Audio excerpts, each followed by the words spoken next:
오늘 함께 살펴본 시편 30편 말씀은 시편의 7대 참회 시 중에 하나로서 다윗이 기록한 시입니다.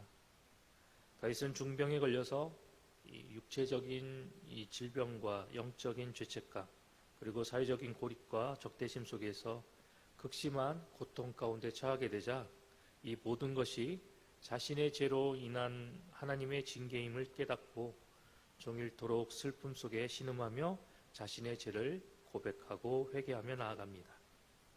시시각각 다가오는 이 죄로 인한 죽음의 공포는 다윗의 마음을 무너뜨리고 그리고 견딜 수 없는 불안감을 가져다 주었습니다. 이로 인해서 모든 것을 포기하게 될 때쯤에 다윗은 유일한 소망이신 하나님께 모든 탄식과 그리고 자신의 소원을 아뢰며 나아가게 됩니다. 그렇다면 이러한 다윗의 모습을 통해서 우리가 발견하게 되는 영적인 교훈은 무엇일까요? 먼저 첫 번째로 어떠한 상황 속에서도 우리의 탄식과 신음을 들으시는 그 하나님을 바라보고 믿음으로 간구하며 나아가는 성도가 되어야 한다라고 말씀합니다. 오늘 본문 3절에서 7절까지의 말씀을 살펴보면 하나님의 징계의 방편으로 자신에게 내려진 그 질병으로 인해서 자신이 처한 그 실상에 대해 이야기하며 나아가는 모습이 기록되어져 있습니다.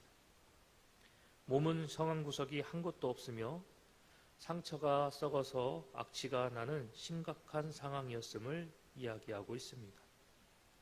그런데 여기서 더 심각한 문제는 다윗이 이러한 심각한 질병에 처하게 되자 원수들이 그를 해하고자 하였다라는 사실입니다.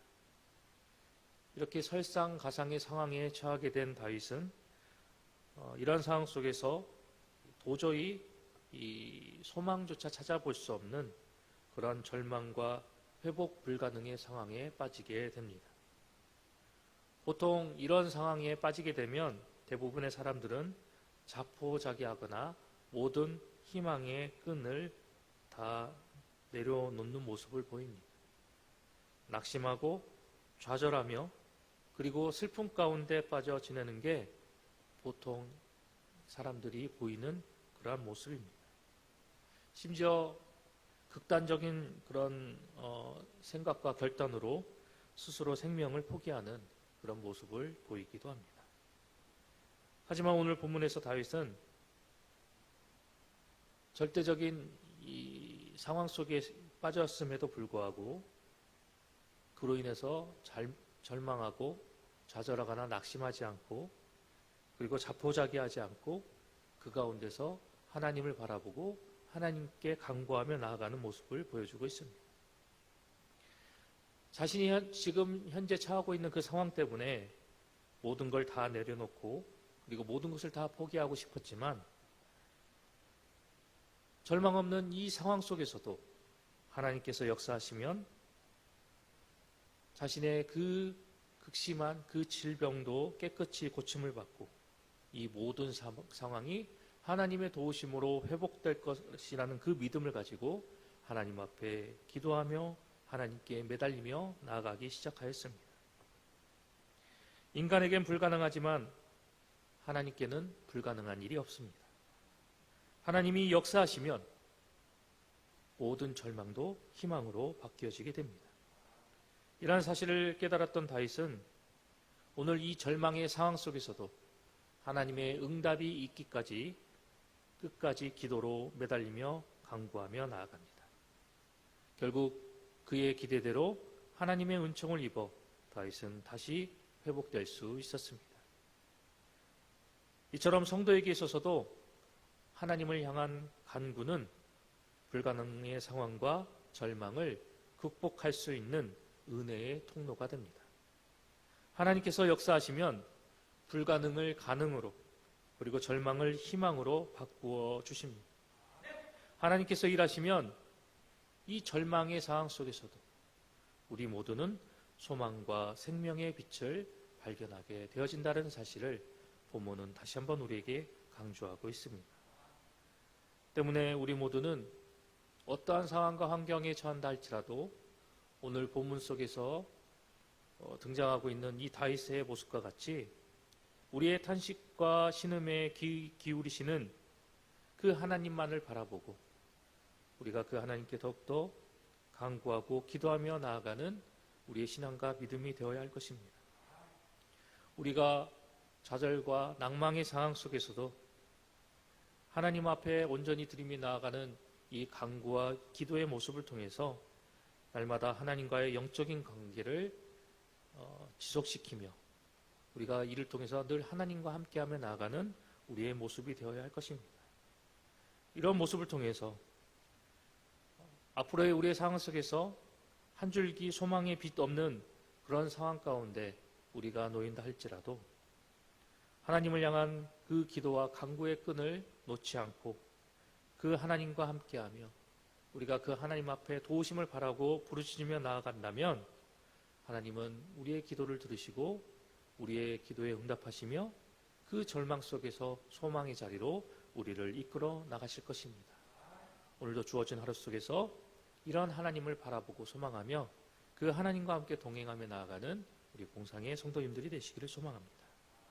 계속해서 오늘 본문의 말씀이 우리에게 들려주는 두 번째 교훈의 말씀은 영원히 변치 않는 하나님께 도움과 구원을 호소하는 성도가 되어야 한다라고 말씀합니다. 오늘 본문 11절의 말씀을 살펴보면 다윗은 자신이 사랑하는 사람들과 친구들 그리고 친척들이 자신에게서 돌아섰다라고 슬픔을 토로합니다. 여기서 언급된 사람들은 다윗이 정말로 자기 사람들이라고 신뢰했던 사람들이었습니다. 그런데 이 다윗이 정말 신뢰하며 함께했던 이 사람들이 어떠한 이유로 다윗을 배반하고 그리고 어떠한 이유 때문에 그들이 이 다윗에게 그 신의와 의리를 저버리며 다윗의 곁을 떠나갔는지 그 이유에 대해서는 정확히 알 수는 없지만 오늘 본문에서 이야기하고 있는 것처럼 다윗이 병들어 고통 중에 처해 있었으며 그리고 비참한 상황 가운데 놓이게 되자 이 다윗이 예전의 그 모습으로 회복되기 어렵다라고 판단이 돼서 아마도 그 다윗을 냉대하고 그 다윗에게서 그들이 돌아서게 되었을 것이다라고 추측해 보게 됩니다.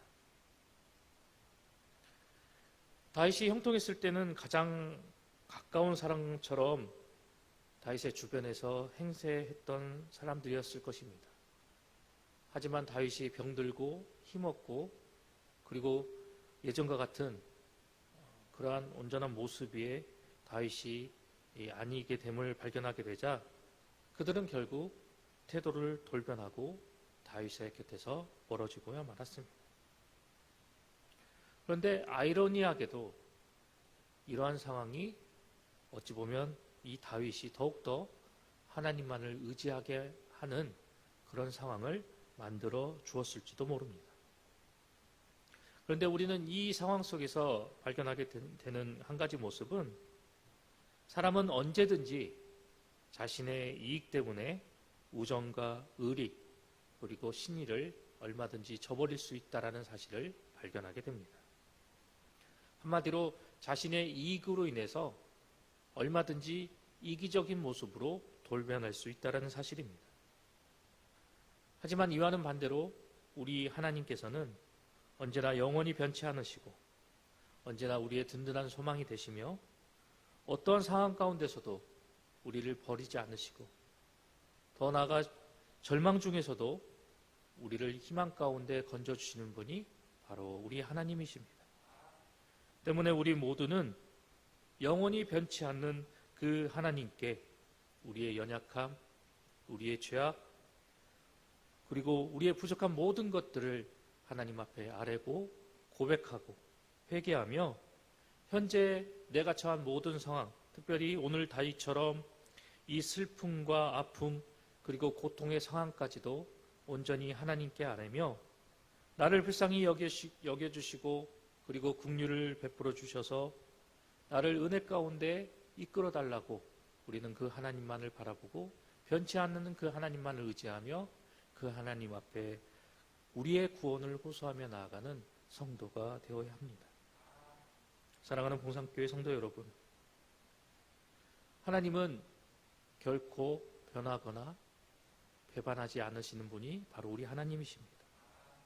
세상 사람들은 다 자기 이익 때문에 우리를 배신하고 우리를 저버리고 우리 곁을 떠난다 할지라도 우리가 믿는 그 하나님만은 절대로 우리의 곁을 떠나지 않으시고 언제나 구원과 능력의 손으로 우리를 붙들어 주신다 약속하고 계십니다. 그렇기 때문에 우리는 세상을 바라보고 사람을 바라보고 그것들을 의지하며 나아가는 것이 아니라 언제나 변치 않는 긍휼의 하나님, 구원의 하나님만을 바라보고 그분의 도우심과 구원을 간구하며 나아가는 그분의 백성이 되어야 할 것입니다. 그래야 할 때 하나님은 언제나 변치 않는 모습으로 우리 곁에 다가와 주셔서 우리의 아픔을 치료하여 주시고 우리의 고통 가운데 하늘의 위로와 평안을 더하여 주시며 그 하나님을 통해 새 힘을 얻고 능력을 얻어서 이 절망과 아픔뿐인 이 세상 속에서 당당히 승리하며 나갈 수 있는 당신의 백성으로 우리를 우뚝 세워 주실 것입니다. 오늘 하루도 극한의 상황 속에서 긍휼과 사랑을 베풀어 주시는 그 하나님, 우리의 진정한 구원이 되시고 능력이 되시는 그 하나님을 끝까지 붙잡고 의지하며 그 하나님과 함께 은혜의 길을 그리고 우리를 위해서 약속된 그 복의 길을 당당히 걸어나가는 우리 봉상의 모든 성도님들이 되시기를 간절히 소망합니다.